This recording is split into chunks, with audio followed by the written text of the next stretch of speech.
இன்னைக்கு எங்க பார்த்தாலும் போதைப் பொருள் இல்லாத இடமே கிடையாது. கஞ்சா விற்காத இடமே கிடையாது.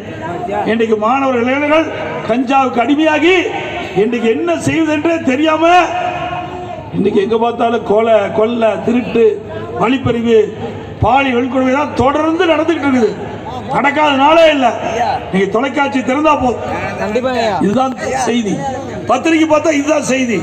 ஆக ஆட்சியில் இருக்கின்ற அதிகாரத்தில் இருக்கின்றவர்கள் இன்றைக்கு சரியான முறையில் நிர்வாகம் செய்யாத காரணத்தில் தமிழ்நாடு ஒரு போதைப் பொருள் நிறைந்த மாநிலமாக இன்னைக்கு திகழ்ந்து கொண்டிருக்கின்றது.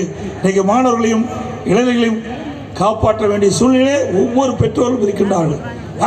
எந்த ஒரு மாணவனோ இளைஞனோ ஒரு பொதுமக்களோ இந்த போதைக்கு அடிமையாகிவிட்டா அவர் சீரழிந்து விடுவார், குடும்பம் சீரழிந்து விடும். அப்படிப்பட்ட நிலைமை இந்த அவல ஆட்சியிலே பார்க்கப்படுகிறது. அதோட திமுக அயலக அணி அவர் ஒருத்தர் இன்னைக்கு